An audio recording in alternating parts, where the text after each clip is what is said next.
ನಾನು ಅದೆಲ್ಲ ಕರೆಕ್ಟು ಅಂತ ಹೇಳೋದಿಲ್ಲ, ಇಲ್ಲ ಅವ್ನು ಯಾರೋ ಮೊಟ್ಟೆ ಹೊಡೆದು ಕರೆಕ್ಟು ಅಂತ ನಾನು ಹೇಳೋದಿಲ್ಲ.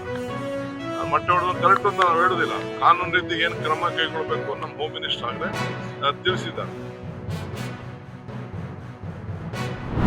ಸರಿಯಾದ ರೀತಿಯಿಂದ ಆಡಳಿತ ಮಾಡ್ರಿ ಅಂತ ಹೇಳಿ ನಮ್ಮ ಪಕ್ಷದ ನಾಯಕರು ಎಲ್ಲರೂ ಕೂಡಿ ನಾವು ಕಾಂಗ್ರೆಸ್ ಪಕ್ಷದ ಮುಂದೆ ಆಫೀಸಿನ ಮುಂದೆ ಧರಣಿ ಮಾಡಬೇಕು ಅಂತ ಹೇಳಿ ಸರ್ಕಾರಕ್ಕೆ ವಿನಂತಿ ಮಾಡಿದಾಗ ಸರ್ಕಾರ ಪಕ್ಷದ ಮುಂದಿನ ಆ ಬಸ್ಸನ್ನು ತೆಗೆದುಕೊಂಡು ಹೋಗುವಂಥ ಕೆಲಸ ಕಾಂಗ್ರೆಸ್ ಕೆಲಸ ಅವರು ಶ್ರೀ ಹರಿಪ್ರಸಾದ್ ಅವರು ತಮ್ಮ ಮೂಲಕ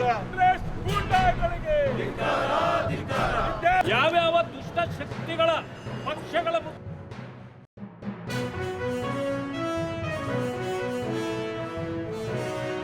ಎಷ್ಟು ಗಂಟೆಗಳ ಕಾಲ ಆದರೂ ಕೂಡ ನಾವು ಚರ್ಚೆ ಮಾಡೋದಕ್ಕೆ ತಯಾರಿದ್ದೇವೆ. ನೀಟ್ ಪರೀಕ್ಷೆ ವಿಚಾರದಲ್ಲಿ ಏನು ದುರಂತ ಆಗಿದೆ, ಇದರಲ್ಲಿ ಕೇಂದ್ರ ಸರ್ಕಾರ ಮುಚ್ಚಿಡ್ತಕ್ಕಂಥ ಯಾವುದೇ ವಿಚಾರಗಳಿಲ್ಲ, ಮುಕ್ತವಾಗಿ ನಾವು ಚರ್ಚೆಗೆ ತಯಾರಿದ್ದೇವೆ ಅಂತ ಕೇಂದ್ರ ಸರ್ಕಾರದಿಂದ ನಡ್ಡಾಜಿಯವರು ಸ್ಪಷ್ಟಪಡಿಸಿದ್ರ ಮೇಲೂ ಕೂಡ ಇವತ್ತು ಕಾಂಗ್ರೆಸ್ ಪಕ್ಷ ತನ್ನ ರಾಜಕೀಯ ಬೇಳೆನ ಬೇಯಿಸ್ಕೊಳ್ಳೋದಕ್ಕೆ ಹೊರಟಿದೆ.